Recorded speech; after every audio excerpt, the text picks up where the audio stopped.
You become what you think. Those 5 words carry the weight of your entire life. Look around where you are right now is the result of the thoughts you've been repeating to yourself every single day.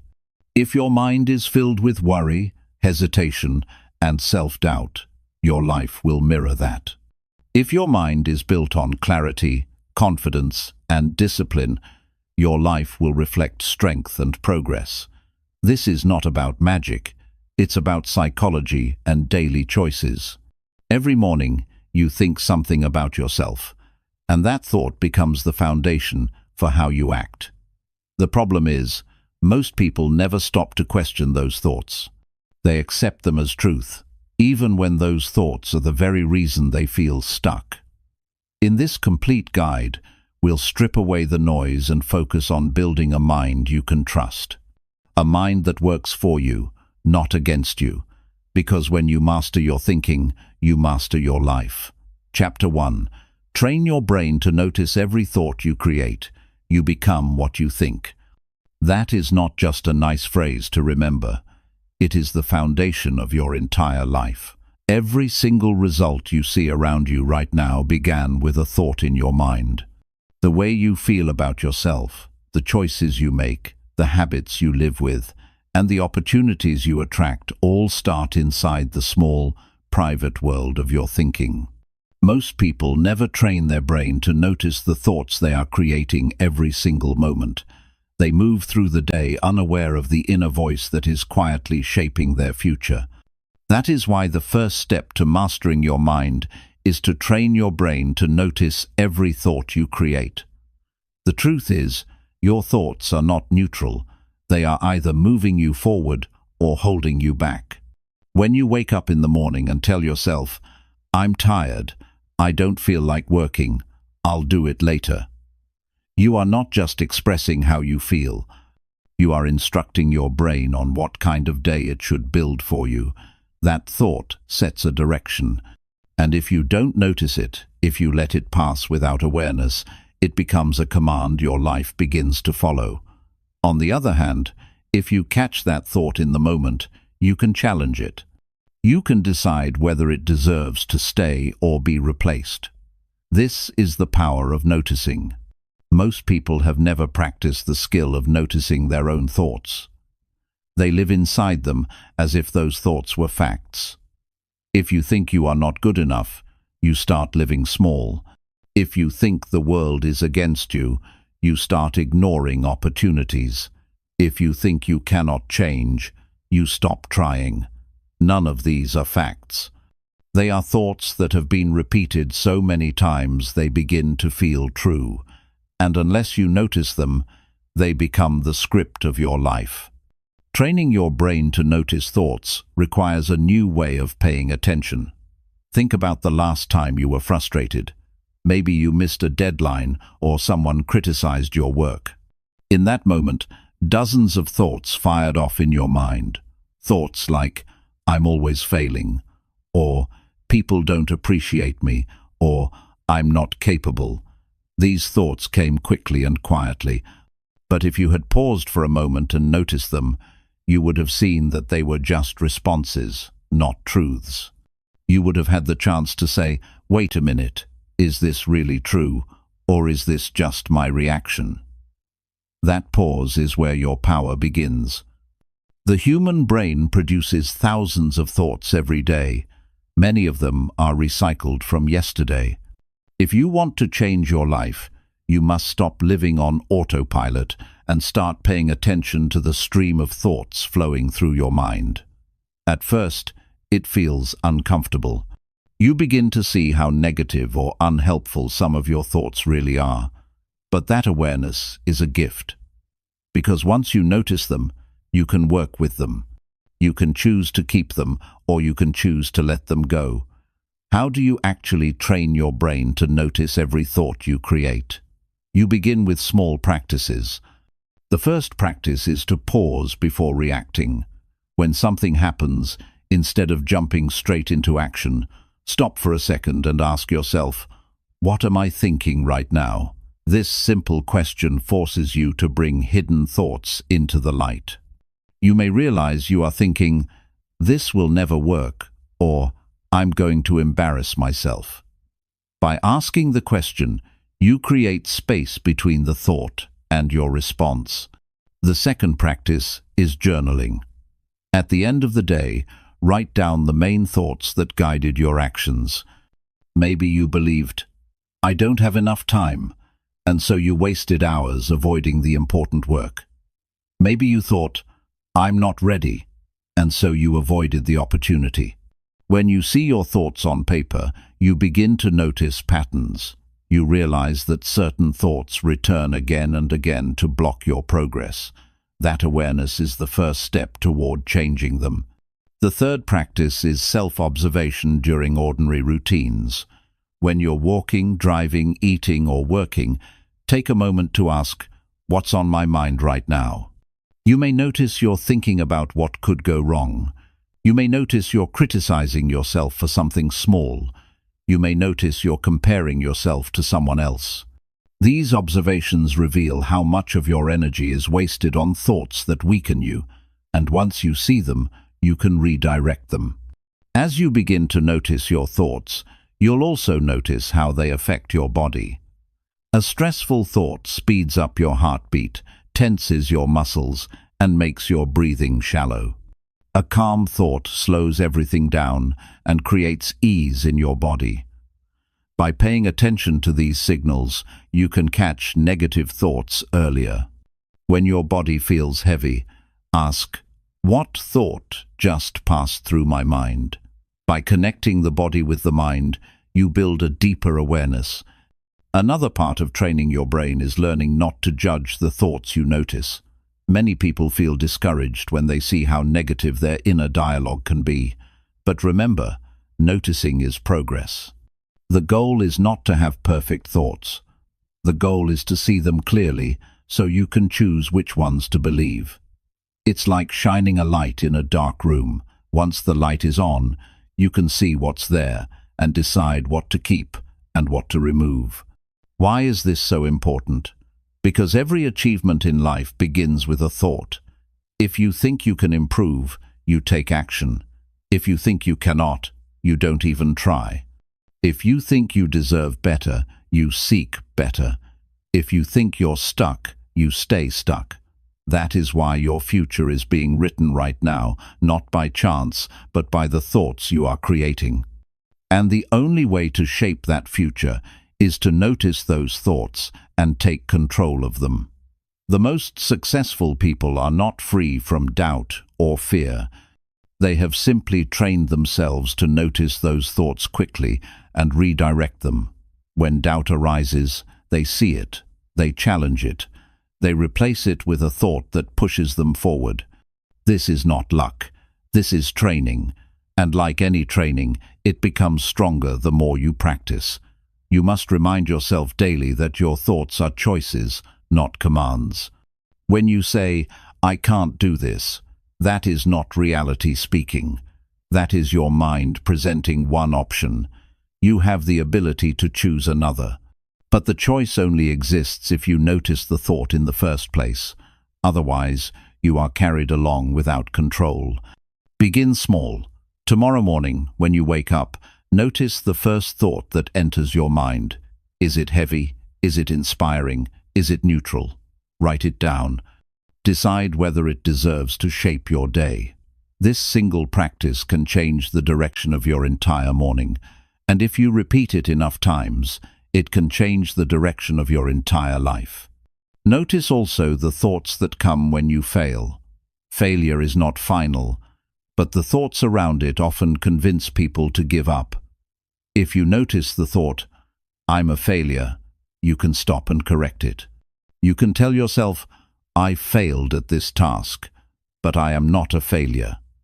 That small shift changes how you respond. Without noticing, you might give up. With awareness, you try again. Another area where noticing is crucial is comparison. In today's world, it's easy to compare yourself to others. You see someone further ahead, and your mind whispers, "You'll never catch up." If you don't notice that thought, it becomes truth. But if you see it clearly, you can respond, That's just a thought. My path is different. That awareness protects your motivation. With practice, you begin to see your thoughts almost like signposts. Each one points you toward a direction. Some lead you toward growth, others toward decline. The act of noticing gives you the power to choose which direction you will follow. That is the essence of mastering your mind. You become what you think, and since thoughts are created every moment, your life is always being shaped. The question is, are you aware of what you are creating? Are you paying attention to the thoughts that guide your choices, your words, your relationships, your health, your career? If not, you are living by default. But if you begin to notice, you can live by design. Your brain is not your enemy, it is your tool. But like any tool, it must be used with skill. The skill begins with awareness.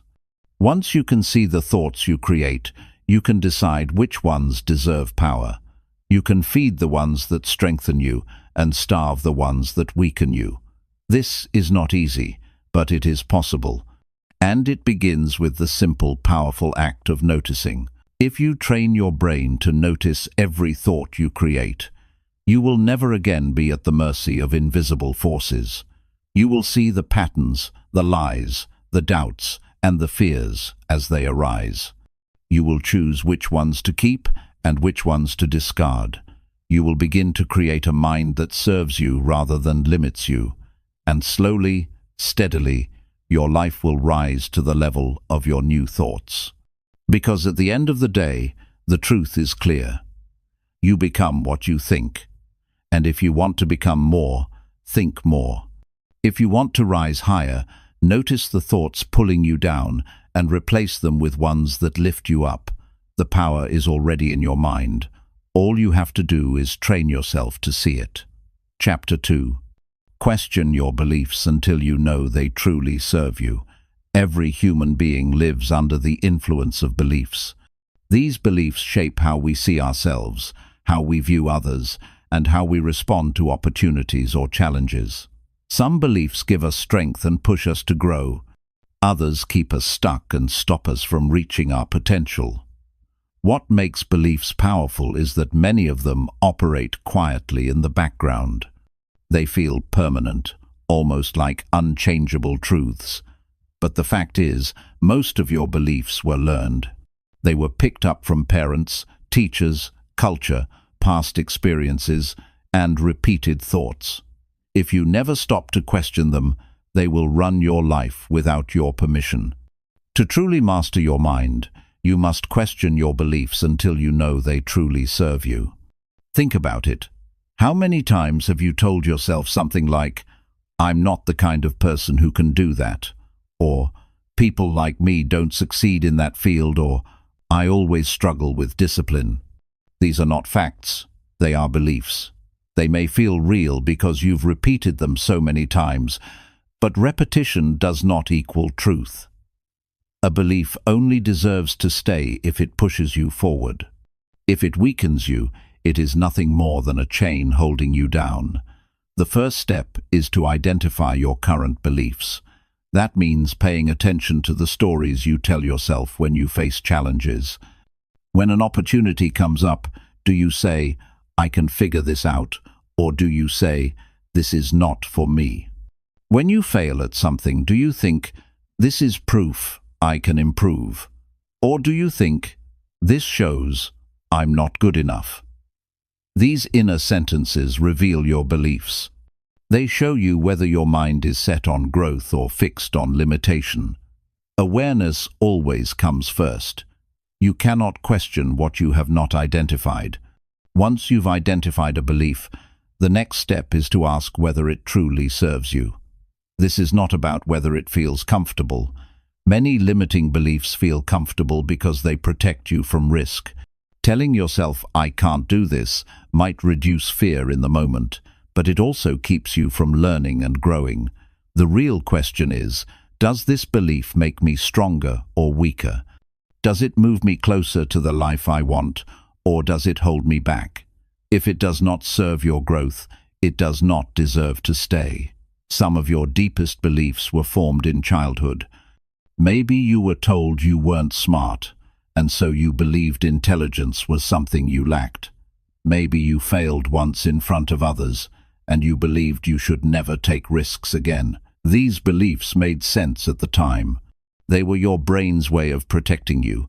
But now, as an adult, you have the power to revisit them. You have the power to ask, is this belief still useful? If the answer is no, then it's time to let it go. Changing a belief doesn't happen overnight. It happens by replacing it with a stronger, more accurate one. Let's say you've always believed you're not disciplined.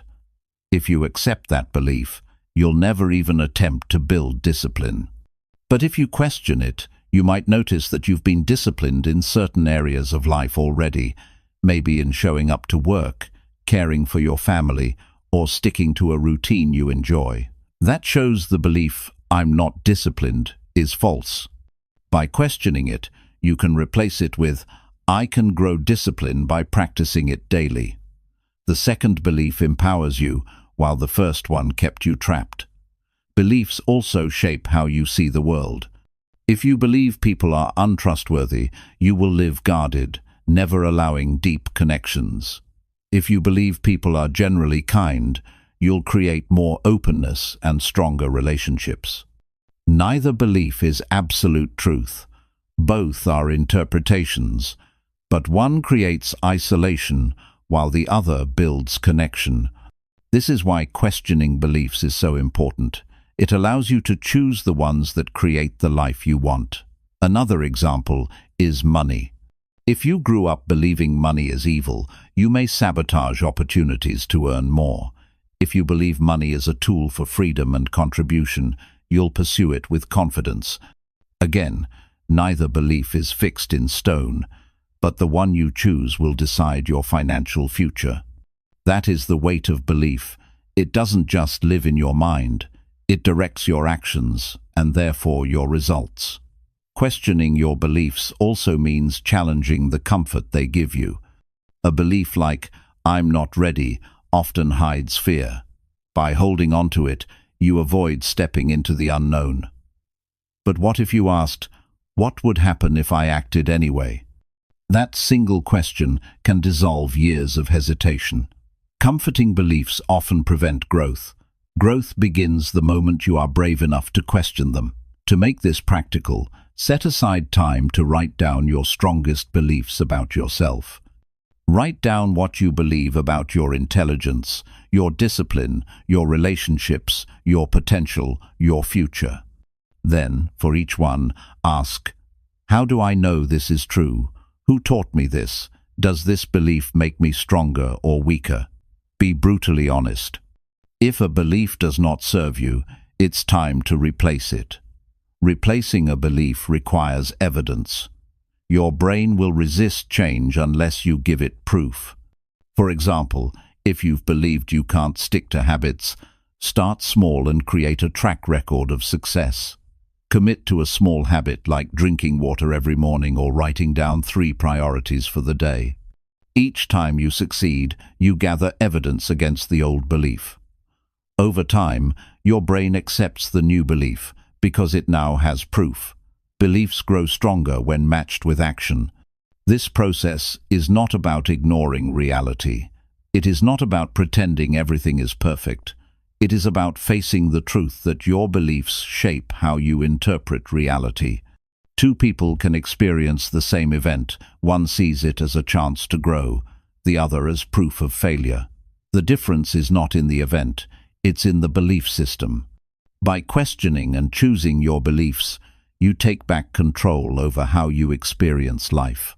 One of the most dangerous beliefs people carry is, "I cannot change." That single sentence has destroyed more potential than anything else. If you believe you cannot change, you will never attempt to. If you question that belief, you'll see millions of examples of people who changed dramatically. People who overcame addiction, rebuilt careers, transformed health, and renewed relationships. The evidence is everywhere, but unless you question the belief, you won't even see it. Another limiting belief is, I don't deserve success. This belief often hides deep feelings of unworthiness. But where did that come from? Usually from experiences long ago. Maybe you were criticized or made to feel small, but as an adult, you must ask, does this belief help me? Does it make me live better? If not, it must be challenged. Every human being deserves to pursue their best life. Any belief that denies that truth should be removed. Notice how questioning beliefs creates freedom. It gives you space to choose again. Instead of living by inherited beliefs, you begin to design your own. This is not about arrogance. It is about responsibility. You are responsible for the beliefs you live by. And if a belief is hurting you, it is your duty to replace it with one that helps you. Even small beliefs matter. If you believe mornings are difficult, every day starts with struggle.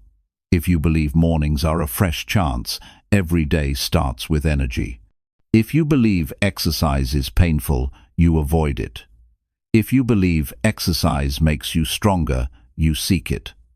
These small beliefs compound over time into habits, and habits create your lifestyle. Nothing is too small to question. The key is persistence. Beliefs that have lived in your mind for years won't disappear after one question. You must return again and again, reminding yourself that you are no longer controlled by them. Every time you catch a limiting belief and replace it with a useful one, you weaken the old pattern and strengthen the new one.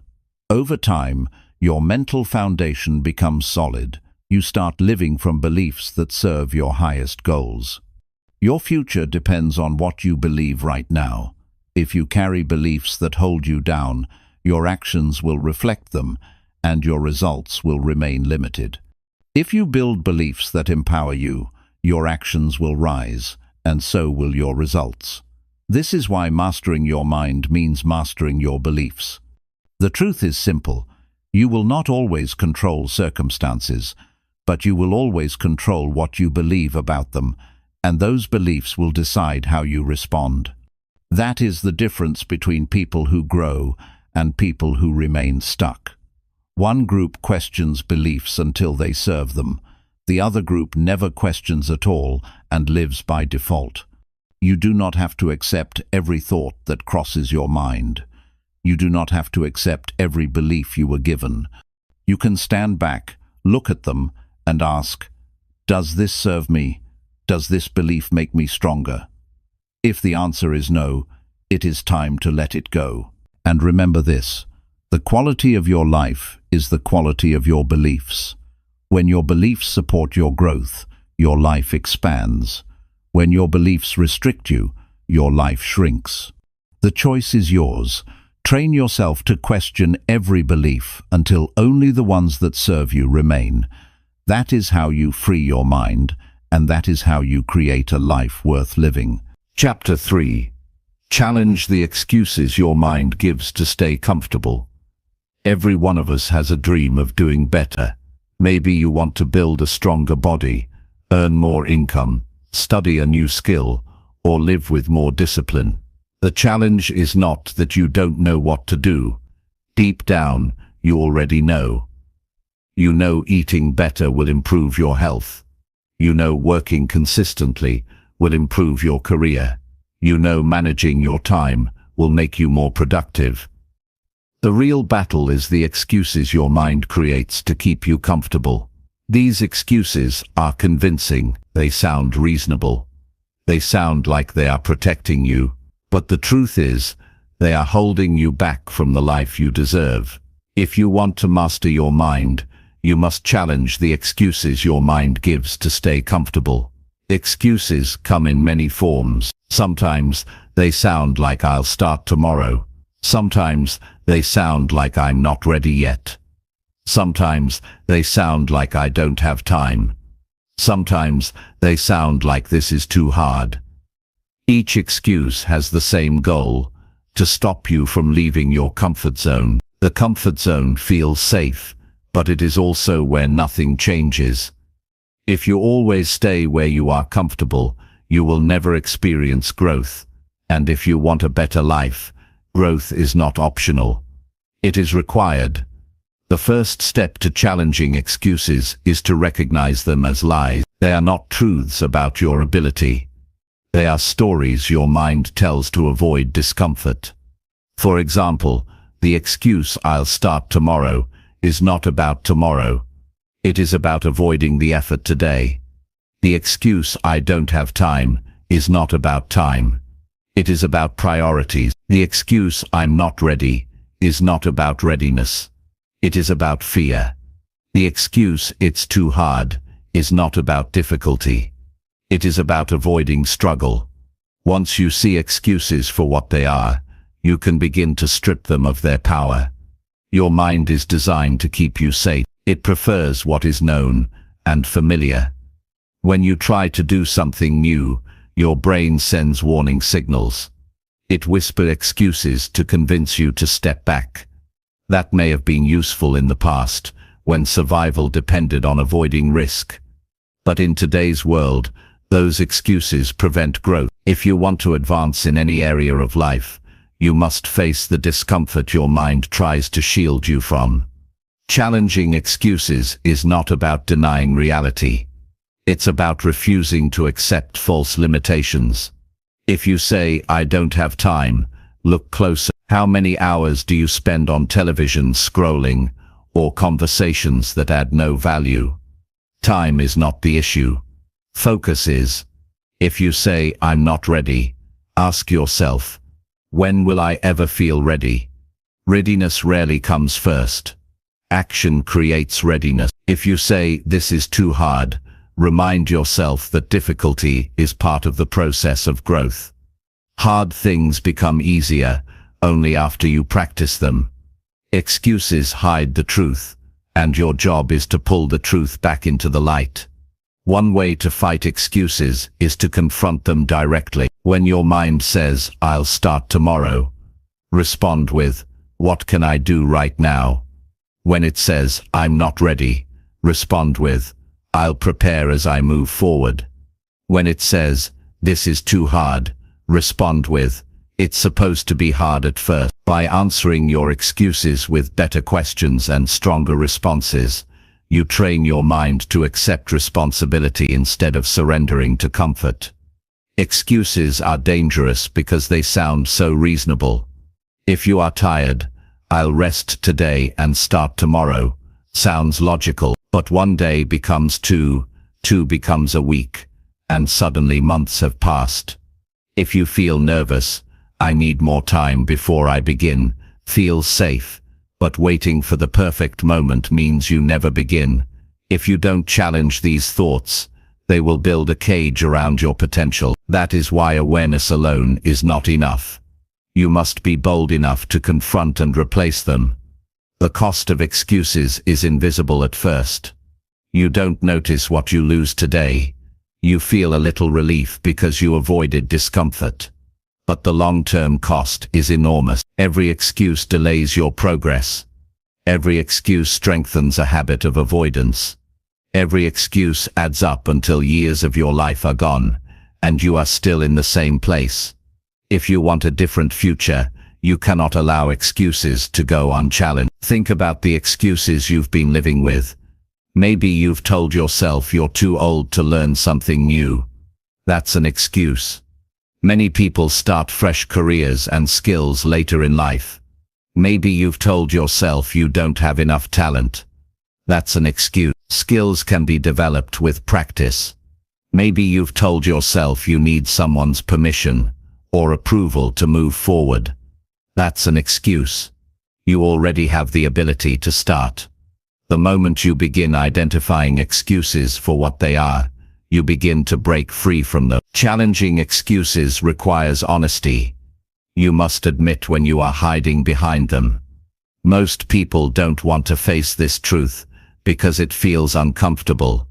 But honesty is the foundation of change. You can tell yourself 1,000 times that you are too busy, but deep down you know it is not time that is missing. It is commitment. And once you admit that, you have the power to choose differently.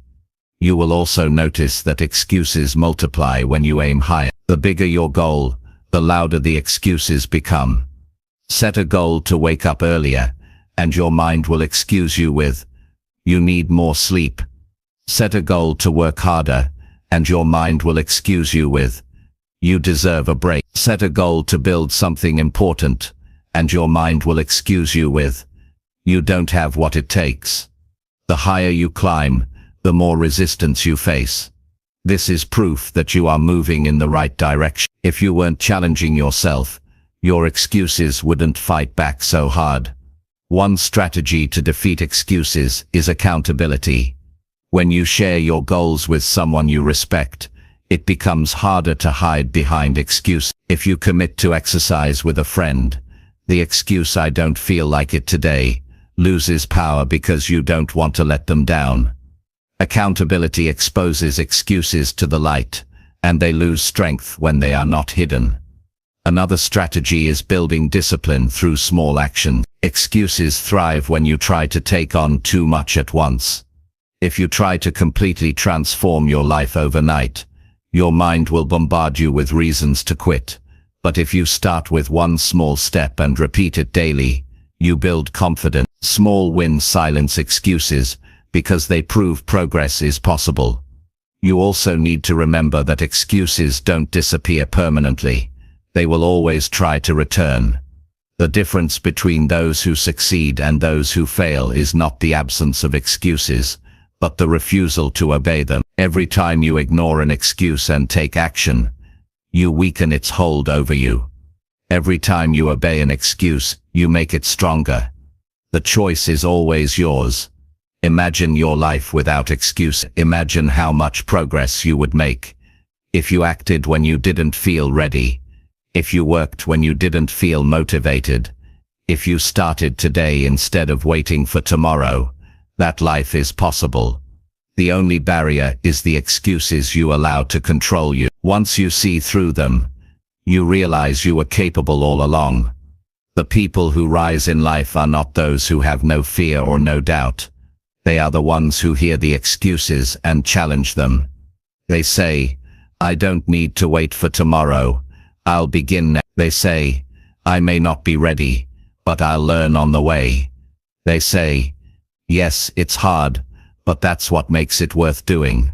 They refuse to let comfort control them, and because of that they grow. Your mind will always prefer comfort, but comfort will never give you growth. Growth demands discomfort, risk, effort, and persistence. The only way to reach it is by walking through the wall of excuses. The good news is, you already have the power to do it. All you need is the courage to recognize excuses for what they are, and replace them with action. So the next time your mind tells you to wait, challenge it. The next time it tells you you're not ready, challenge it. The next time it says it's too hard, challenge it. Because every excuse you overcome is a victory for your future. And every excuse you obey is a step back into the comfort zone that keeps you small. The decision is in your hands. Your life will either be a story of excuses or a story of growth. You cannot have both. If you want a better future, stop believing the lies your mind creates to protect your comfort. Start living by truth, discipline, and action. The excuses will always be there, but they don't have to define you. What defines you is whether you rise above that. And when you do, you'll realize something powerful. The only thing standing between you and the life you want was never the lack of ability, the lack of opportunity, or the lack of time. It was the excuses. And once you challenge them, they lose their power. From that moment forward, your life becomes yours to shape, and that is when you begin to see what you're truly capable of. Chapter 4. Replace automatic negative thoughts with conscious positive choices. Most people don't realize how many negative thoughts run through their minds each day. These thoughts appear without warning and without permission. They say things like, "You're not good enough," "This will never work, you always fail," or "People won't accept you." They come so quickly that you hardly notice them, yet they shape your mood, your actions, and eventually your life. These thoughts are automatic, built from years of repetition, past experiences, and fear. If you want to master your mind, you cannot let these automatic patterns control you. The challenge is to replace automatic negative thoughts with conscious positive choices. Automatic negative thoughts feel real because they arrive with emotion. You feel the tightness in your chest, the doubt in your stomach, or the heaviness in your shoulders. You hear the inner voice saying, "Don't even try." And because the thought is paired with emotion, it feels like truth. But a thought is not a fact. It's only a suggestion your mind is offering. You have the ability to either accept it or replace it. The power lies in your choice. The first step is to recognize that these negative thoughts are not you. They are habits of the mind. Just as you can form the habit of brushing your teeth every morning, your brain can form the habit of doubting you or criticizing you. Over time, these habits become automatic. They show up the moment you face a challenge or step outside your comfort zone. The mistake most people make is believing these thoughts define them. They don't.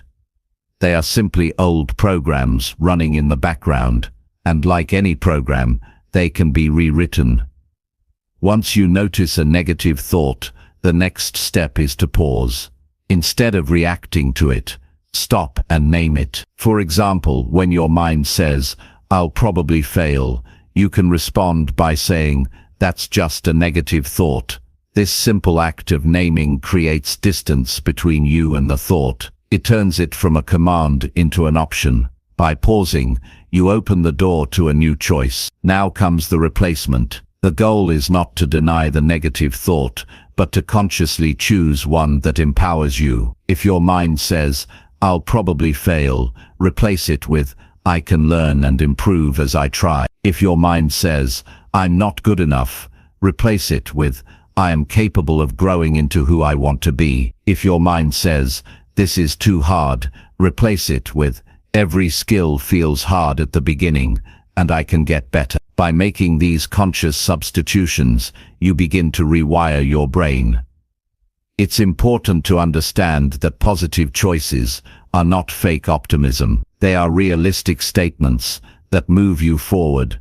A negative thought says, "You'll never change." A conscious positive choice says, "Change takes effort, but I can take one step today." That is not pretending life is easy. That is choosing to believe in your ability to grow. Positive choices are rooted in responsibility, not fantasy. At first, replacing negative thoughts will feel unnatural. Your brain is so used to the old patterns that the new ones feel uncomfortable. But remember, every habit feels awkward when you first practice it. Over time, the new pattern becomes automatic. The brain works through repetition. The more you replace, the easier it becomes until your automatic response shifts toward the positive. One practical exercise is to create a list of common negative thoughts you face. Maybe your mind often says, "I'll never have enough time," or "People don't respect me," or "I can't handle stress." Write these down. Then next to each one,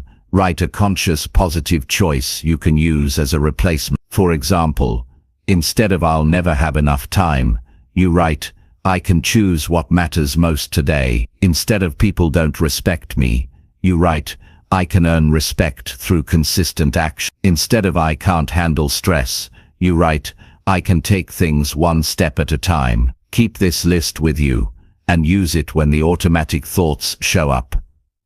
Another powerful method is self-talk in the moment. When you catch a negative thought, speak your positive replacement out loud. Your voice carries authority over your mind. Hearing yourself declare a stronger thought reinforces it in a way silent thinking cannot. Over time, your spoken words train your inner dialogue. What you say out loud becomes what you believe inside. Replacing negative thoughts also requires patience. The brain does not change in a day. Some automatic thoughts may have been with you for years, even decades, but every time you replace one, you weaken its grip. Imagine a path in a field. The more you walk it, the deeper it becomes. That is how negative thoughts form. But if you stop walking the old path and start walking a new one, eventually the old path disappears and the new one becomes clear. Consistency is the key. You will also notice that automatic negative thoughts often appear strongest in moments of growth. When you're about to start something new, your mind might flood you with reasons why it won't work. That is the brain's way of trying to protect you from failure. But the same brain can also be trained to encourage you. By replacing the negative thought with a conscious positive choice, you teach your brain that new challenges are opportunities, not threats. Think about the impact this shift can have on your life. Imagine walking into a difficult meeting, and instead of thinking, "I'll embarrass myself," you consciously choose, "I'll share my ideas with clarity and calm." Imagine waking up and instead of thinking, "This day will be stressful," you choose, "This day is a chance to grow stronger." Imagine failing at something, and instead of thinking, "This proves I can't succeed," you choose, "This is feedback that will help me improve." These choices shape your attitude, and your attitude shapes your result. Another benefit of replacing negative thoughts is how it affects your relationships. When you believe automatic thoughts like "no one cares about me," you distance yourself from others. But when you replace that with "I can build meaningful connections," you open yourself to kindness and support. When you believe "people are always against me," you live defensive and closed. But when you replace it with "I can find allies and partners," you build trust. The thoughts you carry don't just affect you, they affect everyone around you.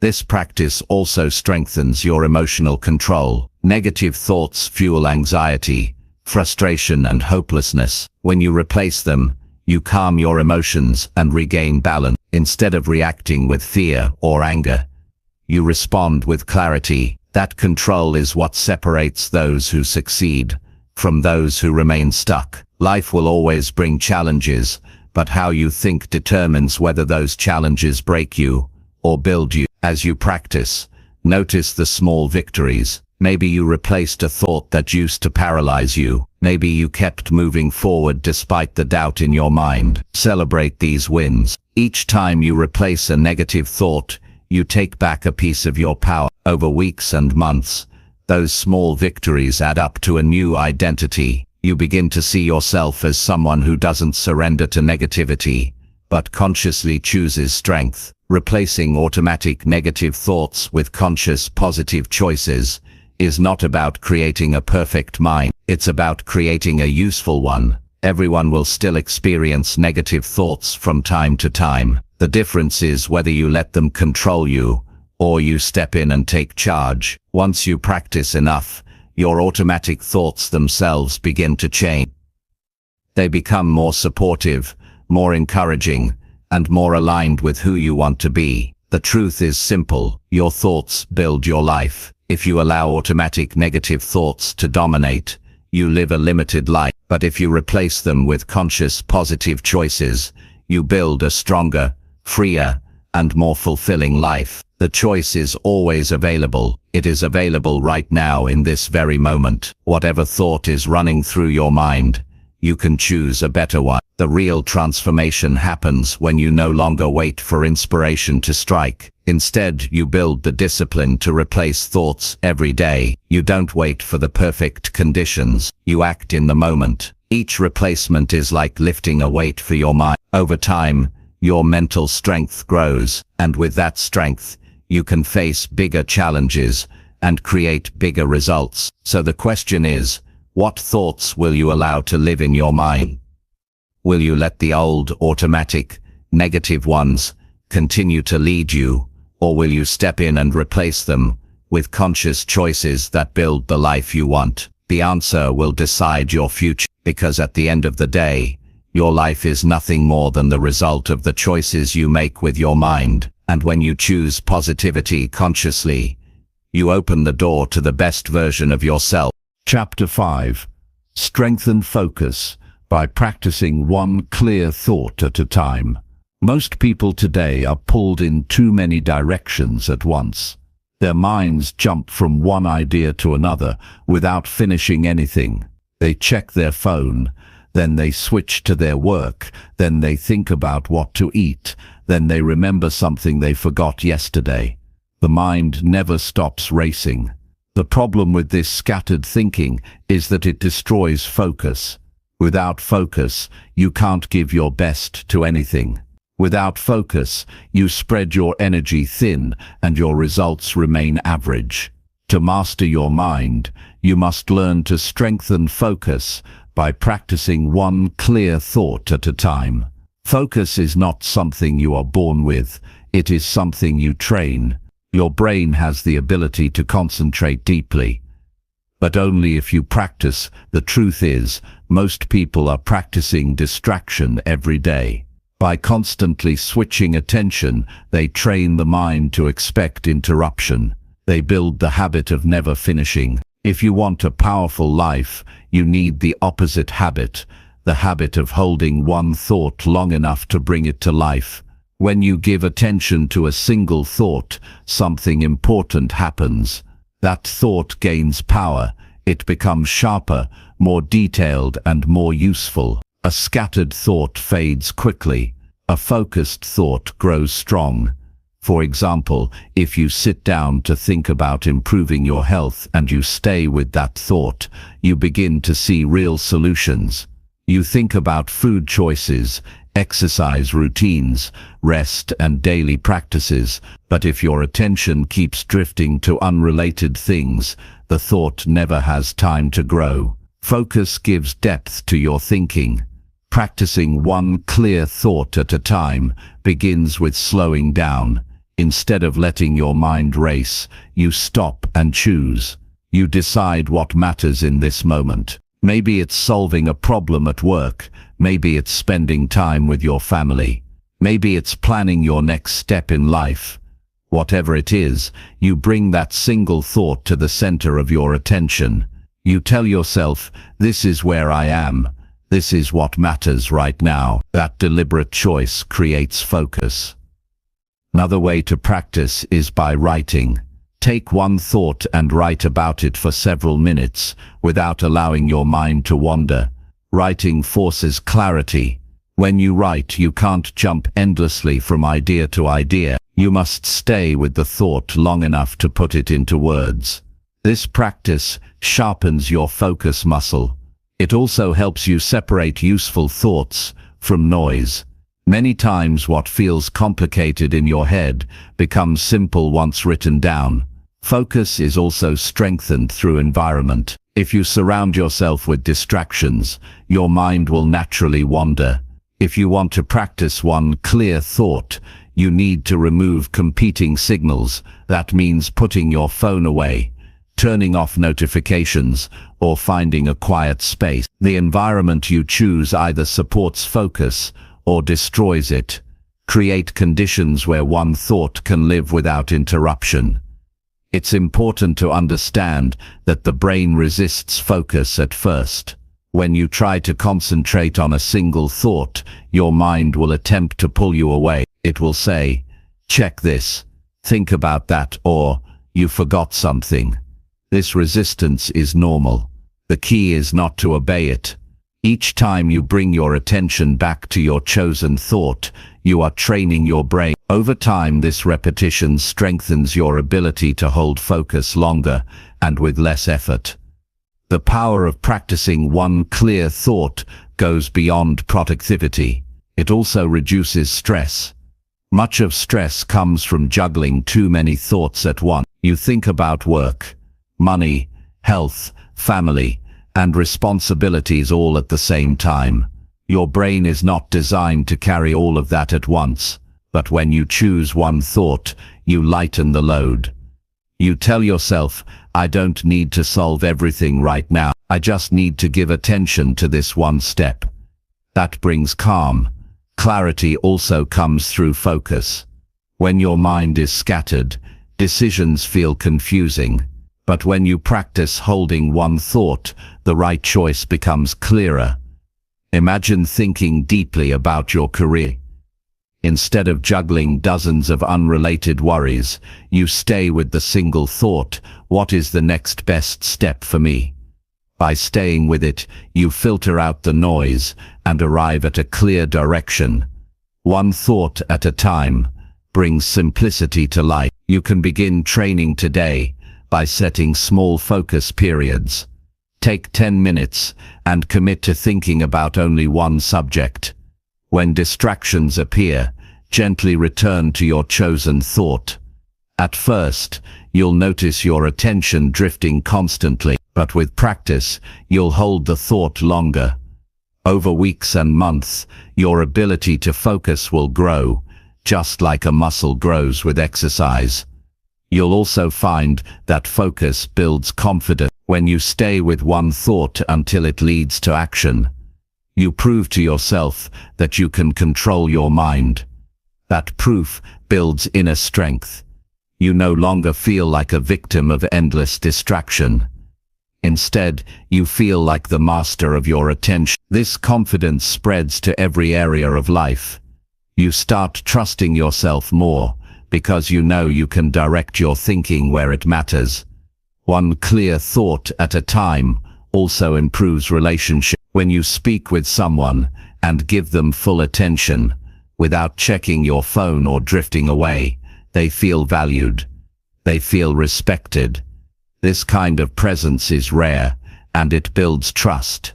On the other hand, when your attention is divided, people sense it. They feel dismissed. Practicing focus in conversations is one of the most powerful ways to build meaningful connections. Focus is not only about tasks and goals, it is also about the quality of your inner life.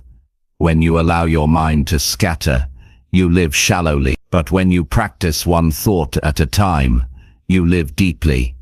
You notice details, you appreciate moments, you engage fully.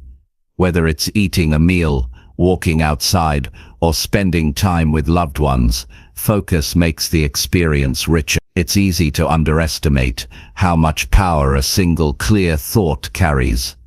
History is full of people who built their lives around one strong idea. While most minds were scattered, they focused.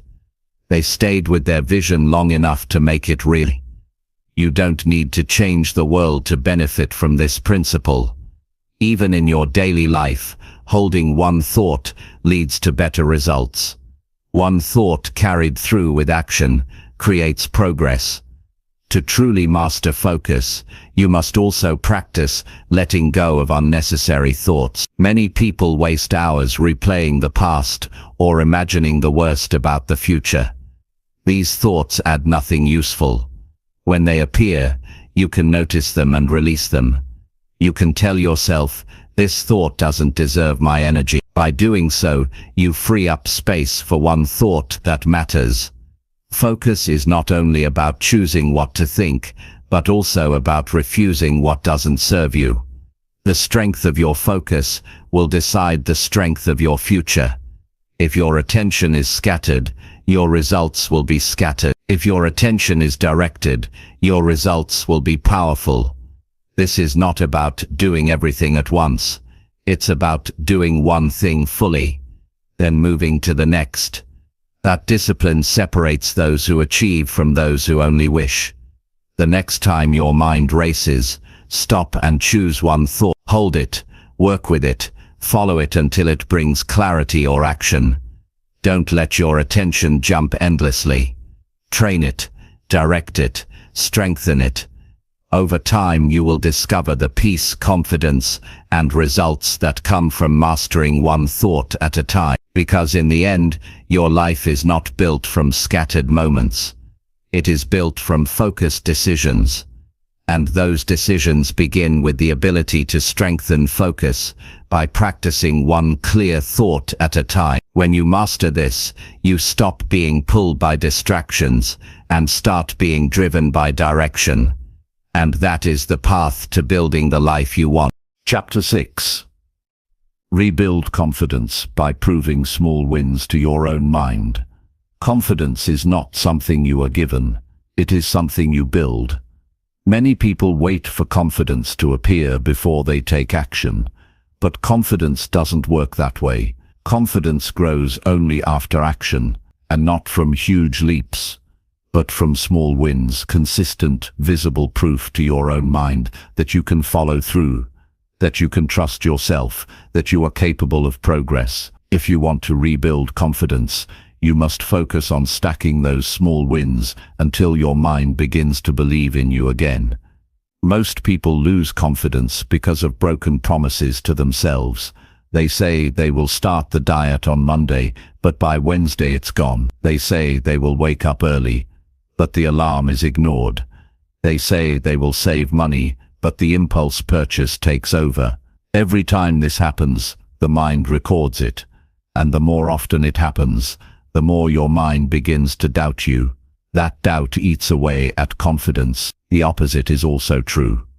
Every time you follow through, no matter how small the action, your mind records that too. It says, I can trust myself. That is how confidence is rebuilt, one small promise kept at a time.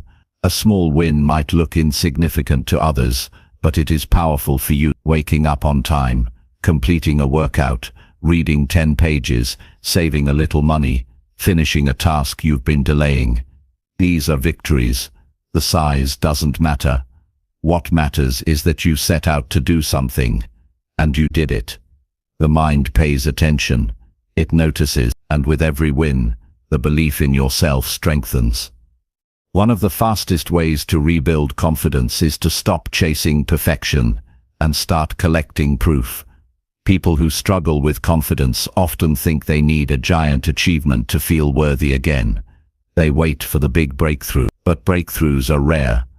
What builds confidence is proof. Small, repeated actions that your mind cannot deny. When you look back at a week filled with small wins, you feel stronger. You have evidence. Confidence without evidence is fragile.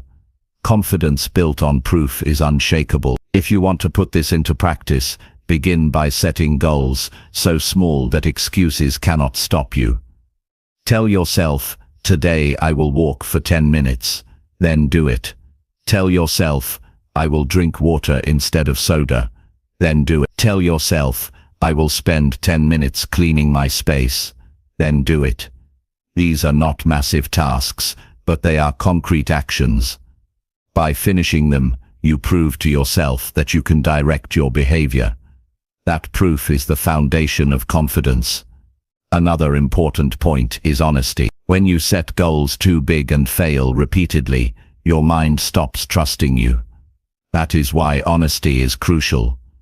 Don't tell yourself you'll run 10 miles if you've never run one. Start with 1 mile. Achieve it. Then build up. Each honest step creates a record of wins. Confidence grows because your mind sees consistency instead of broken promises. The human brain responds to evidence more than intention. You can tell yourself all day that you are confident, but if you don't see proof in your actions, the mind won't believe it. That is why affirmations without action fail. Words don't convince the mind, results do. The quickest way to rebuild belief is to align your actions with what you say you will do. Every small action becomes a vote for your ability to trust yourself again. As you rebuild confidence, you will notice how much lighter you feel. Self-doubt is heavy. It slows you down and makes everything seem harder. But when you see yourself following through on promises, the heaviness begins to lift. You feel capable again. You feel in control again. You stop being afraid of challenges because you've proven you can handle small ones already. That strength carries into bigger areas of life. One of the most powerful aspects of small wins is momentum. At first, the effort feels small, almost meaningless. But over time, these wins compound. Reading 10 pages daily turns into finishing several books in a year. Saving a little each week turns into a financial cushion. Exercising for a few minutes grows into real fitness. Small wins create motion, and motion builds belief. Once your mind sees results, it begins to expect more, and that expectation is the heart of confidence. Rebuilding confidence also requires patience. If you've spent years breaking promises to yourself, it will take time to rebuild trust. Don't demand instant transformation. Demand consistency. Give yourself time to prove, over and over again, that you follow through. Confidence grows steadily. Each day adds a brick to the foundation, and with enough bricks, you build something unshakable. You also need to learn how to celebrate your small wins. Too many people dismiss them as unimportant. They say, "It's only 10 minutes, it's only one step, it's only a small change." That thinking destroys progress. Small wins are not only, they are everything. They are the seeds of big wins. By celebrating them, you reinforce the behavior. You tell your mind, "This matters." That reinforcement strengthens the habit and multiplies your confidence. Another strategy is to track your wins. Keep a journal where you record every promise you kept. When doubt creeps in, you can look back and see the proof of your progress. The mind forgets easily. It remembers failures more quickly than successes. By keeping a record, you remind yourself of the truth: you are growing. You are winning. You are improving. That record becomes a source of confidence in itself. Confidence is not arrogance, it is quiet strength. It is the knowledge that you can rely on yourself. When you rebuild confidence through small wins, you don't need to brag or compare. You feel calm because you know the truth: you can handle life. You have shown it to yourself, and that is enough. This kind of confidence cannot be shaken by outside opinion, because it is built on your own evidence, not on validation from others. Small wins also train your brain to focus on progress instead of perfection. Perfection is the enemy of confidence. If you demand flawless results, you will always feel inadequate. But if you focus on progress, every step forward becomes a victory. You stop comparing yourself to an impossible standard and start acknowledging the growth that is happening right now. That shift changes everything. Rebuilding confidence with small wins is especially important after failure. Failure can crush belief if you allow it. But if you treat failure as feedback and start stacking small wins immediately, you recover faster. You remind yourself that one failure does not define you. The wins prove that you are still capable, still moving, still in control. Confidence rebuilt this way is even stronger, because it has survived setbacks. You must also be careful with the company you keep. Surround yourself with people who recognize and encourage your small wins. Being around those who only point out shortcomings can slow your progress. Confidence grows faster in an environment of support. Find people who value progress, not perfection. Share your wins with them and let their encouragement strengthen your belief. Confidence is not built in one grand moment. It is built in daily moments. It is built when you choose discipline instead of delay, when you choose effort instead of excuses, when you choose to finish what you start. Every choice is a chance to add one more win to your record, and every win is another step toward the stronger, more confident version of yourself. When you look back months or years from now, you will see that your life was shaped by hundreds of small decisions. You will see the evidence that rebuilt your confidence. You will see that you became strong, not because of one huge success, but because you proved to yourself, day after day, that you could be trusted to act. That is how confidence is rebuilt and how it lasts. So start where you are. Don't wait for the perfect plan. Don't wait until you feel ready. Pick one small action, do it, and mark it as a win. Then repeat tomorrow. Keep building. Keep proving. Keep stacking evidence. Because when your mind has enough proof, confidence will no longer be something you chase. It will be something you live, and that is the reward of this practice. You stop living with doubt and hesitation. You stop questioning whether you are capable. You know, because you have built the proof yourself. That quiet knowledge changes how you walk, how you speak, how you approach challenges. It changes how you see yourself. And when you see yourself differently, the world begins to respond differently too. Confidence is not a gift handed to the lucky. It is a structure built brick by brick through small wins. Rebuild it by proving every day that you can, and once you've done that enough times, you will never again doubt what you are capable of becoming. Chapter 7. Reset your thinking by changing what you pay attention to. Your mind is always being shaped by what you give attention to. Every piece of information, every conversation, every image, every voice you allow into your world leaves a mark. Most people don't realize how much power their focus carries. They wake up and immediately look at their phone. They scroll through endless noise, arguments, opinions, and negativity.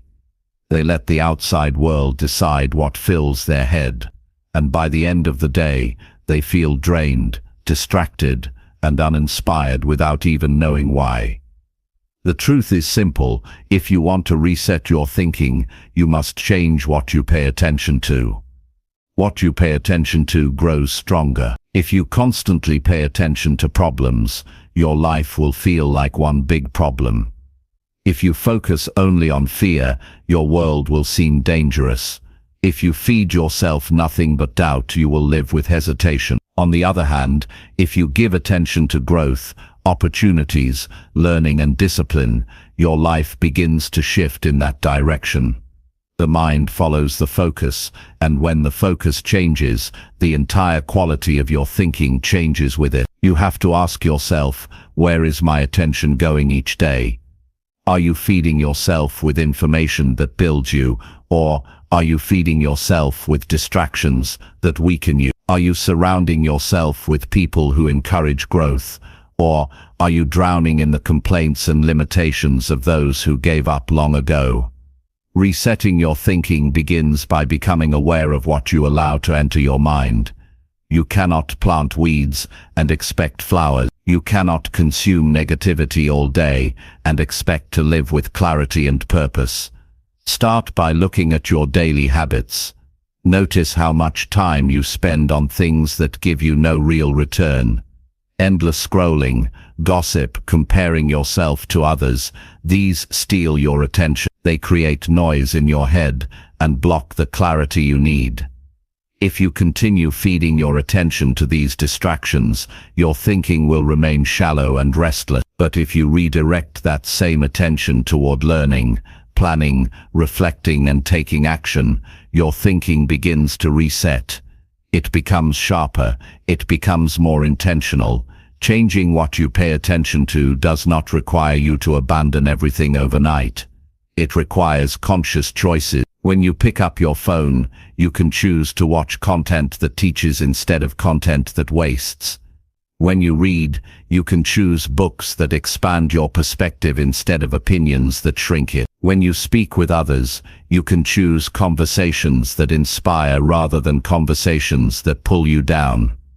These choices may seem small in the moment, but over time, they rebuild your entire mental framework. Think of your mind like a room. Whatever you pay attention to is what you bring into that room. If you constantly drag in negativity, criticism, and distraction, your room becomes cluttered and dark. But if you fill it with knowledge, gratitude, goals, and discipline, the room becomes brighter and more ordered. The mind cannot stay neutral. It will always reflect what you allow inside. Resetting your thinking is nothing more than cleaning that room and deciding carefully what gets to enter. Paying attention to the wrong things is why many people live stuck. They give more attention to what they cannot control than to what they can. They obsess over the opinions of strangers, yet ignore the habits that shape their own life. They focus on everything that might go wrong, yet give no thought to the actions that could make things go right. If you want to reset your thinking, you must shift your attention from what drains you to what builds you. That shift is where your power begins. One powerful way to practice this is to keep track of what occupies your mind during the day. Carry a small notebook or use your phone to record moments when you catch yourself focusing on something useless. Maybe you spent 20 minutes replaying a conversation you can't change. Maybe you wasted an hour watching things that left you feeling worse. Maybe you fixated on what you lack instead of what you could build. By recording these patterns, you start to see how much of your mental energy is being wasted. Awareness is the first step to change. Once you become aware, you must replace. It's not enough to just stop paying attention to the wrong things. You must actively give your focus to the right things. If you notice yourself lost in negative news, shift to studying something that improves your skill. If you notice yourself comparing your life to others, shift to planning your own next step. If you notice yourself focusing on failure, shift to what you learned and how you can try again. Resetting your thinking is about redirecting attention again and again until your mind learns a new pattern. It also helps to create rituals that guide your attention. Begin your mornings with practices that set your focus right. Reading, writing, planning, or even sitting quietly and asking yourself what truly matters today. End your evenings by reflecting on what went well instead of replaying what went wrong. These rituals act as anchors. They remind you to choose where your attention goes, rather than drifting unconsciously. Another critical part of resetting your thinking is controlling your environment. The people you spend time with influence what you pay attention to. If you surround yourself with those who only complain, you will find yourself focusing on problems. If you surround yourself with people chasing goals, you will naturally focus on possibility. The energy of your environment seeps into your attention whether you like it or not. Choose wisely. Resetting your thinking also means learning to guard your attention like a valuable resource. Because it is, your attention decides what ideas grow in your mind. It decides what opportunities you notice. It decides whether your days are spent productively or wasted. Most people treat their attention carelessly, giving it away to whoever demands it. But if you want a different life, you must treat your attention as sacred. You give it only to what truly matters. As you change what you pay attention to, you'll notice a transformation in how you feel. Anxiety begins to decrease when you stop feeding your mind with constant fear. Motivation rises when you pay attention to progress instead of perfection. Hope increases when you focus on solutions instead of problems. Confidence grows when you feed your mind with evidence of small wins. All of this begins with the simple decision to redirect your attention. You'll also find that your goals become clearer.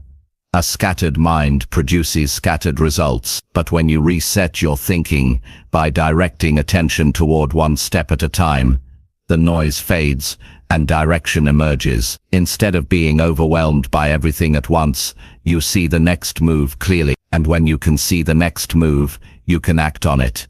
Progress is made by moving forward one clear step at a time, not by drowning in endless distractions. The habit of resetting your attention also builds resilience. Life will always throw challenges your way. If your attention is fixed on the pain or the unfairness, you will feel weaker. But if you redirect your focus towards solutions, growth, and what you can control, you become stronger. The challenge doesn't disappear, but your thinking changes, and with it, your ability to handle the situation improves. This practice is not easy at first. Your old habits of attention will pull you back.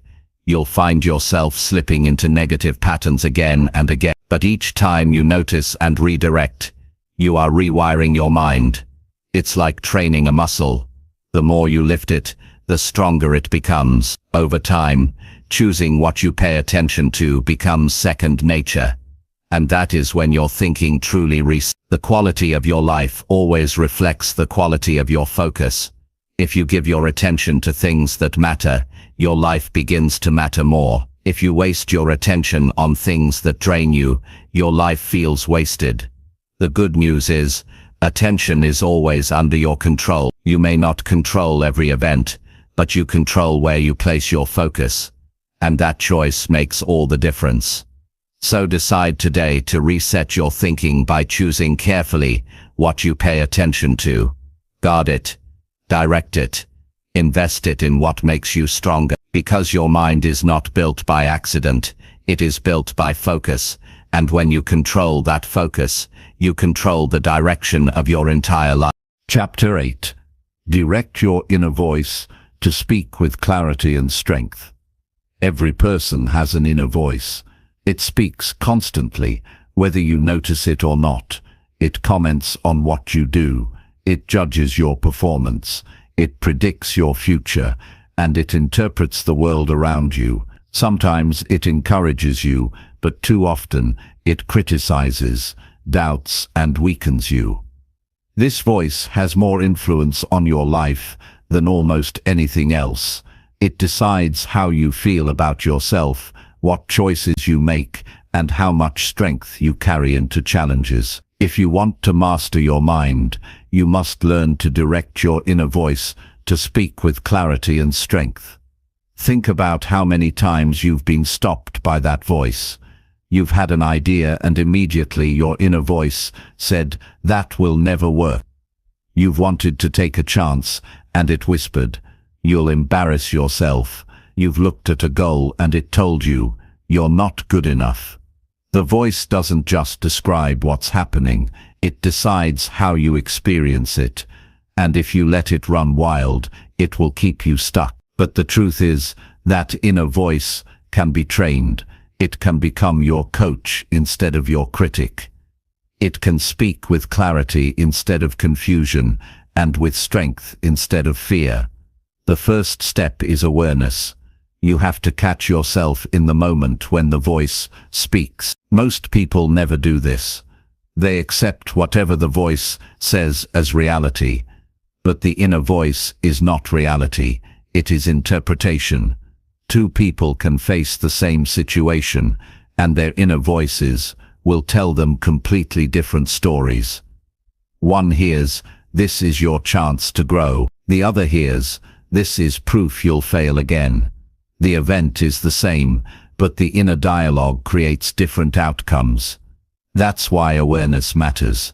When you notice the words your voice is using, you begin to understand how it shapes your choices. Once you notice the voice, you must decide whether it deserves to be believed. Not every thought deserves your trust. If the voice says you can't do this, ask, "Is that true, or is that fear speaking?" If the voice says you'll never succeed, ask, "What evidence do I have for that?" This simple act of questioning creates clarity.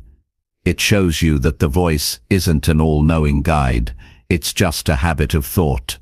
And habits can be changed. Directing the inner voice requires replacing confusion with clarity. When your thoughts are scattered, your inner voice reflects that chaos. It jumps from fear to doubt to distraction. To create clarity, you must speak to yourself in simple, direct terms. For example, instead of letting your mind say, "This is too complicated, I'll never figure it out," you replace it with, "I don't know everything yet, but I can learn the next step." That statement is clear. It doesn't pretend the challenge is easy, but it focuses your energy on what you can do. Clarity cuts through the noise and gives you direction. Strength comes from the tone of your inner voice. Notice the difference between "I might try" and "I will do it." Notice the difference between "I'll give up if it's too hard" and "I'll keep going until I finish." The words you choose determine the level of strength you feel. Weak language produces weak results. Strong language creates determination. When you speak to yourself with certainty, your actions follow. One practical way to strengthen your inner voice is to create specific phrases you repeat in challenging moments. Not empty affirmations, but real believable statements that keep you grounded. When you face doubt, you might say, "I can handle this step." When you face fear, you might say, "I've overcome before, I can overcome again." When you face setbacks, you might say, "This is temporary, and I will adjust." These phrases become tools. They redirect your voice from negativity to strength. The way you talk to yourself also affects your emotions. A harsh, critical voice creates stress and anxiety. A clear, supportive voice creates calm and confidence.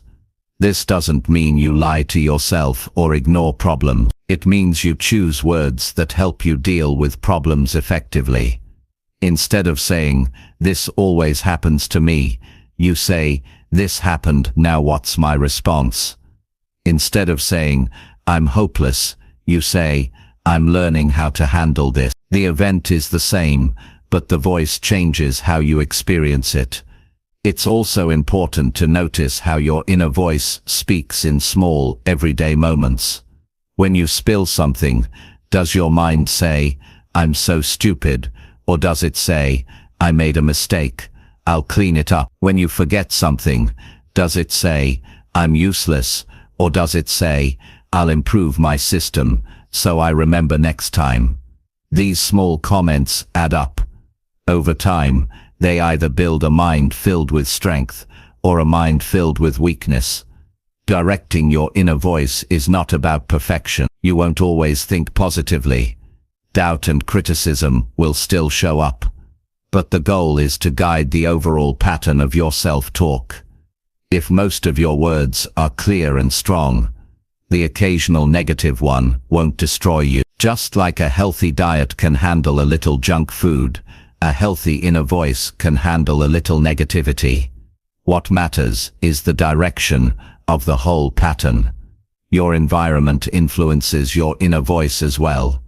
If you spend time around negativity, your inner voice will echo it. If you surround yourself with encouragement, your voice will reflect it. That's why it's important to choose wisely what you watch, read, and listen to. These inputs become material for your self-talk. If you want a voice of strength, feed it with examples of strength. If you want clarity, feed it with wisdom. Another method to train your inner voice is journaling. Write down what your voice says in different situations. Then rewrite those statements with clarity and strength. For example, if you wrote, "I'll never finish this," rewrite it as, "I can finish one step at a time." Over time, this practice retrains the voice inside your head. It teaches your mind a new way of speaking. You'll notice that the stronger your inner voice becomes, the more resilient you feel in life. Challenges still come, but you don't collapse under them.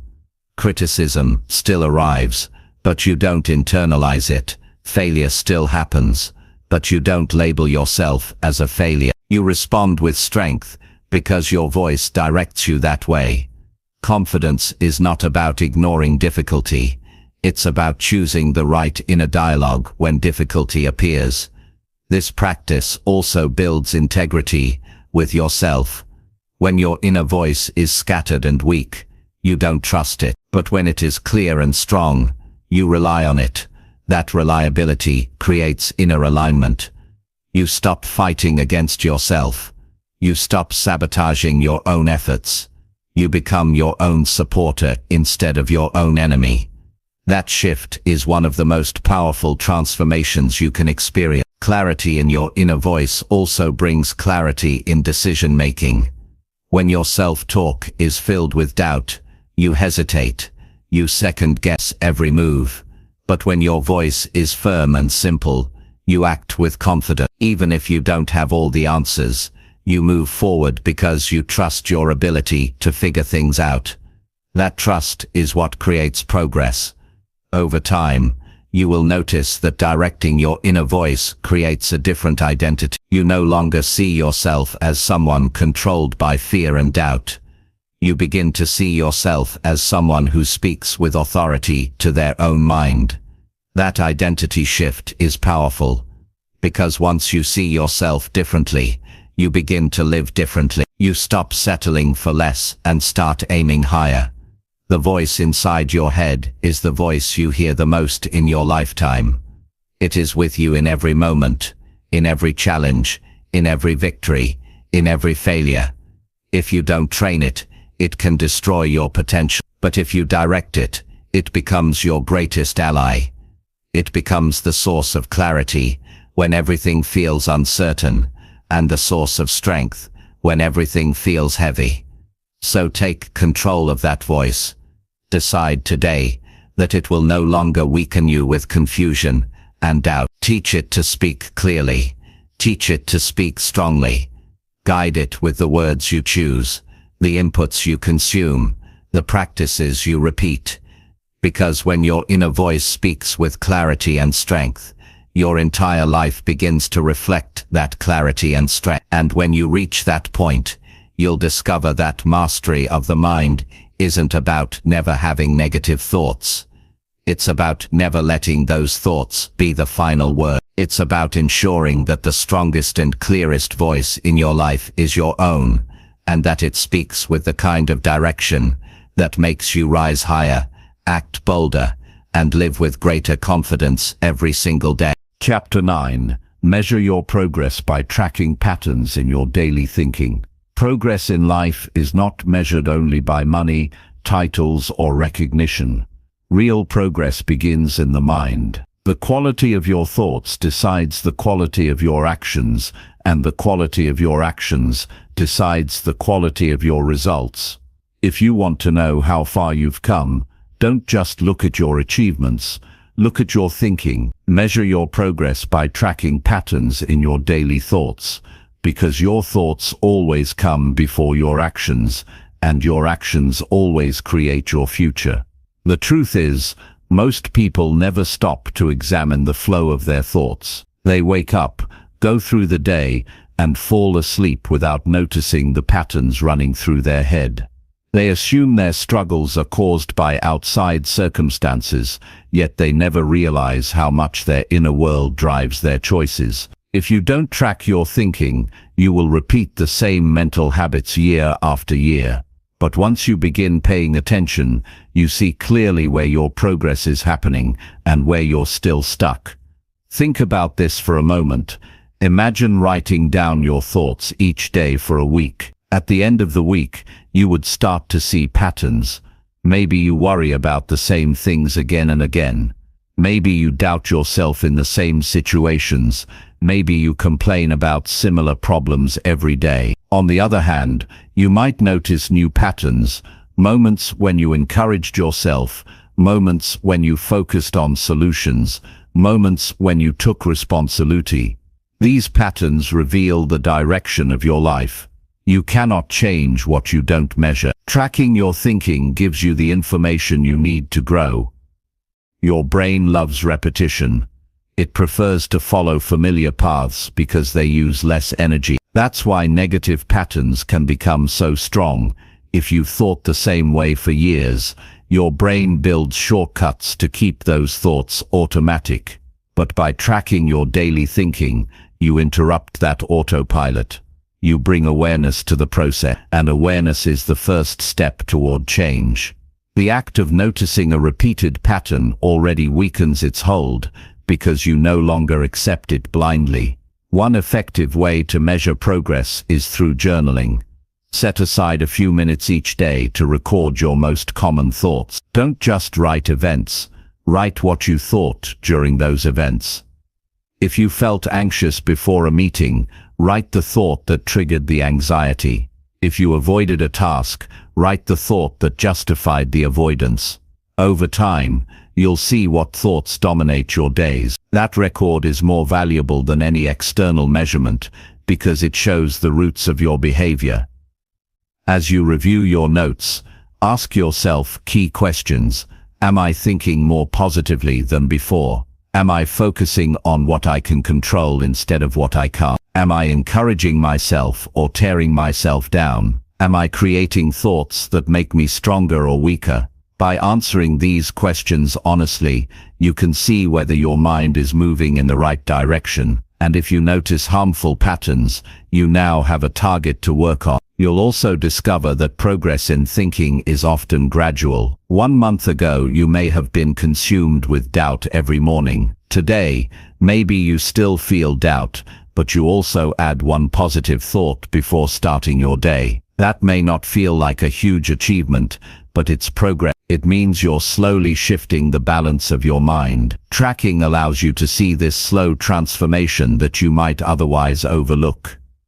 Another way to measure is by rating your thoughts. At the end of each day, review your major thoughts and rate them on a scale. Were they mostly supportive, neutral, or negative? Over time, you'll notice the ratio changing. The goal is not to eliminate every negative thought. The goal is to make sure the balance tips in favor of useful, empowering thought. By giving yourself a way to measure, you hold yourself accountable to the direction of your thinking. Measuring your thinking also teaches responsibility. When you write down your thoughts, you can no longer blame everything on outside force. You see in black and white the words you've been repeating to yourself. You see how often you tell yourself you can't, how often you tell yourself it's too hard, how often you say later. That honesty can feel uncomfortable at first, but it's necessary, because once you admit the role your thinking plays, you gain the power to change it.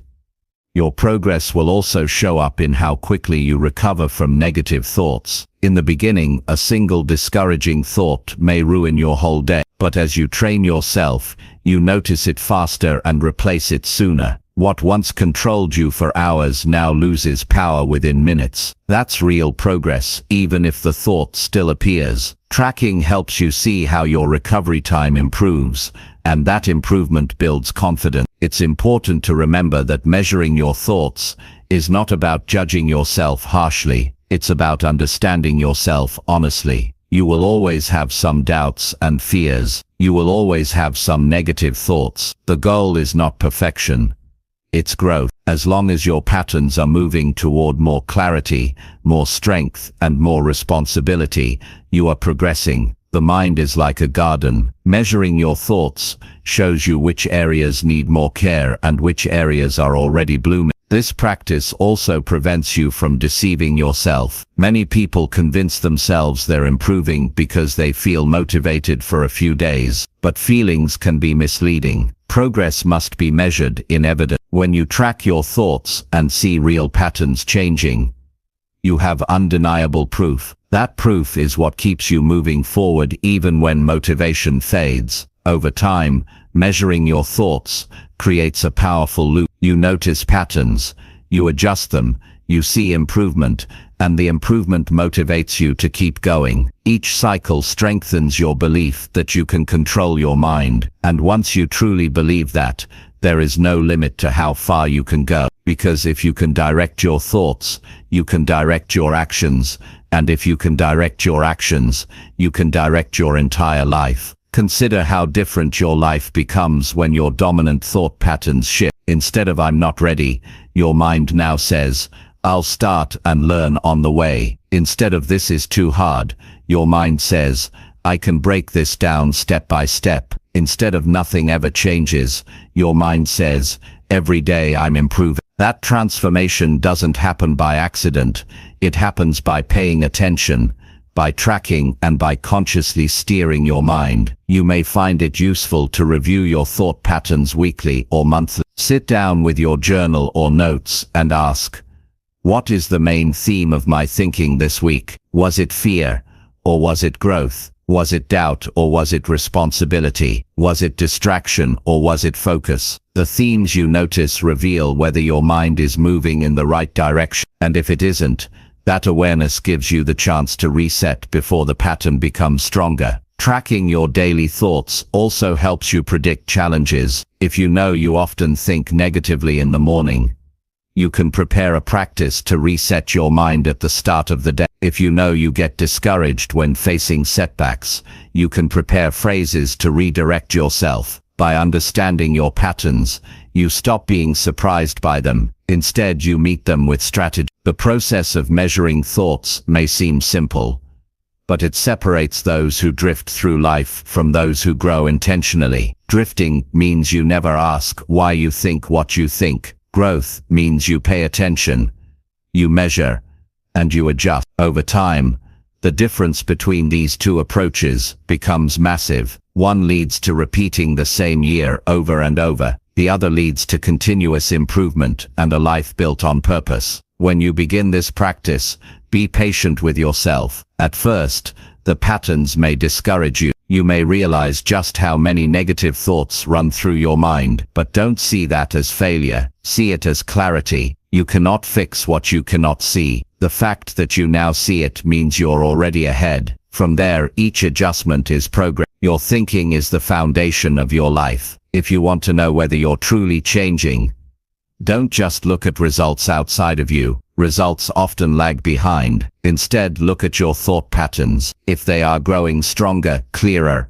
and more positive, the external results will follow. Measuring them gives you confidence that you're on the right path, even when the outcomes aren't visible yet. So make it your practice to track your thoughts daily. Write them down, review them, look for patterns, notice where you're improving and where you still need work. Celebrate the growth you see, correct the habits that hold you back. Keep measuring until the patterns of your thinking align with the life you want, because when your thoughts improve, your life cannot stay the same, and that is the real progress worth measuring. Not just what you own, not just what you achieve, but how your mind is evolving each day. When you train yourself to pay attention to your patterns of thought, you take control of the most important area of growth. And with that control, everything else in life begins to rise to meet the strength of your new mind. Chapter 10. Decide your identity every morning and live it fully.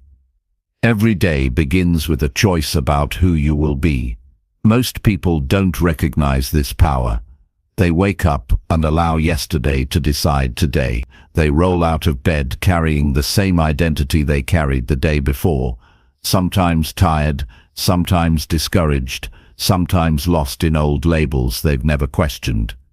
But the truth is, identity is not fixed. You are not locked into being who you were yesterday. Each morning offers you the chance to decide again. And if you learn to decide your identity every morning and live it fully, you will stop being a prisoner of your past and start becoming the author of your future. Identity is more than a word. It is the set of beliefs you hold about yourself. When you say, "I'm disciplined," that identity directs your actions. When you say, "I'm lazy," that identity controls your behavior. When you say, "I'm confident," you act with strength. When you say, "I'm insecure," you act with hesitation. Identity is the lens through which you see the world and through which you act in it. The problem is, most people don't consciously choose that lens. They inherit it from experiences, failures, opinions of others, or past mistakes. And once it is accepted, it becomes automatic. The only way to change it is to take responsibility and choose a new one each morning. The reason mornings are so important is because they set the tone for the entire day. The moment you wake up, your mind is open and impressionable. If you don't direct it, old habits will take over. If you don't define your identity, your circumstances will define it for you. Maybe the weather, your mood, or yesterday's failures will decide who you are today. But if you deliberately choose your identity, you set your mind on a path before the world has a chance to distract you. That is how you take control. Imagine the difference between waking up and saying to yourself, "I am tired, I don't want to face this day," versus waking up and saying, "I am disciplined, I am focused, I am ready to grow." The first identity leads to excuses, delay, and wasted hours. The second identity leads to action, progress, and momentum. The events of the day may be the same, but your chosen identity changes how you face them. Deciding your identity every morning does not mean pretending to be someone you are not. It means choosing the qualities you want to live by and aligning yourself with them. If you want to be disciplined, claim that identity. If you want to be resilient, claim that identity. If you want to be a learner, claim that identity. You may not be perfect in these qualities yet, but by choosing them daily, you train yourself to live them. Identity is strengthened by repetition. The more you practice it, the more natural it becomes. Living your identity fully means carrying it into every decision of the day. If you decide, I am disciplined, then when the temptation to waste time appears, you respond as a disciplined person would. If you decide, I am resilient, then when setbacks come, you respond as a resilient person would. If you decide, I am committed to growth, then when excuses arise, you silence them with action. This is how you make your identity real, by acting in alignment with it, moment after moment. At first, this practice requires effort. Old identities will try to return. If you've thought of yourself as lazy, insecure, or weak for years, those voices will still whisper. But each morning, you override them with a conscious choice, and every day, you live in alignment with your chosen identity. The old labels weaken. Over time, they lose power because your actions no longer match them. You become the person you decide to be.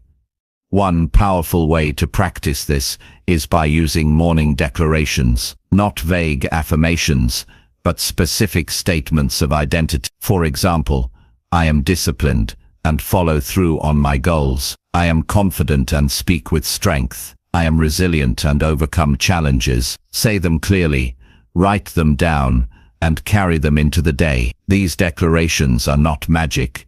They are instructions to your mind. They remind you of the person you've chosen to be, so your actions can follow.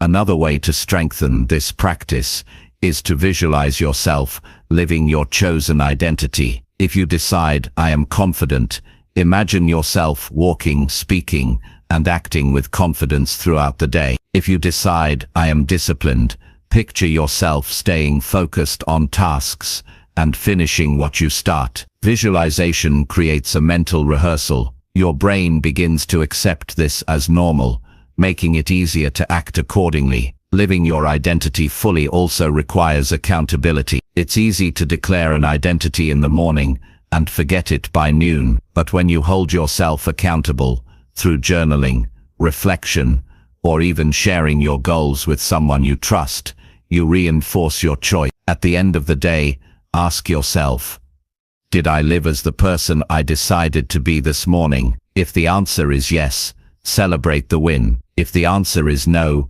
learn from it and recommit tomorrow. Progress is built on consistency, not perfection. The impact of this practice grows over time. One day of choosing your identity may not seem life-changing, but imagine a year of waking up every morning and deciding to be disciplined, confident, resilient, and focused. Imagine the results of aligning your actions with those qualities every day. You would not just feel different, you would become different. Your life would reflect the strength of your chosen identity. This practice also frees you from the labels other people put on you. Too many people live trapped by what others said about them years ago. A teacher said you weren't smart. A parent said you were irresponsible. A failure convinced you that you were incapable. But when you decide your identity each morning, you take that power back. You no longer accept labels that don't serve you. You define yourself. That is one of the greatest freedoms you can ever experience. It also changes how you handle setbacks. When you face failure without a chosen identity, your old labels rush back. You say, I knew I wasn't good enough. But when you face failure with a chosen identity, you respond differently. If you decided in the morning, I am resilient, then when failure comes, your mind says, this is a test of my resilience. Instead of breaking you, the setback becomes proof of the identity you've chosen. That is how you turn obstacles into fuel. Living your identity fully means embodying it, not just when it's easy, but when it's hard. Anyone can call themselves disciplined when they feel motivated. The real test is whether you live that identity when motivation is gone. Anyone can call themselves confident when things are going well. The real test is whether you speak with strength when doubt is loud. The more you choose your identity in hard moments, the more unshakable it becomes. Your identity also shapes your future, because your future is built on repeated actions, and actions always flow from identity. If you see yourself as lazy, you will act lazy. If you see yourself as disciplined, you will act disciplined. The identity comes first, the results come second. By choosing your identity each morning, you plant seeds for the future you want. You stop waiting for results to define you, and instead you let your chosen identity create the results. The key is to stop leaving your identity to chance. Too many people allow their emotions, circumstances, or past to define who they are each day. That is why their lives never change. But the ones who transform are the ones who take responsibility. They wake up each morning and say, "This is who I am today," and then they live it fully. They don't wait for permission. They don't wait for proof. They decide, and they act. Confidence, discipline, resilience, clarity. These are not gifts given to a few. They are identities anyone can choose, and when you choose them consistently, they stop being choices and start being who you are. That is the power of daily identity decision. Each day is a chance to rewrite the script, to upgrade your standards, to step into the person you want to become. So tomorrow morning, before the world pulls at you, before your old habits creep in, stop and decide. Decide who you are. Say it with clarity. Commit to it with strength. And then live it fully in every action, every decision, every interaction. Because the truth is, your life is nothing more than the story of who you chose to be each day. And if you learn to decide your identity every morning, you'll write a story of growth, strength, and transformation that no one can take from you.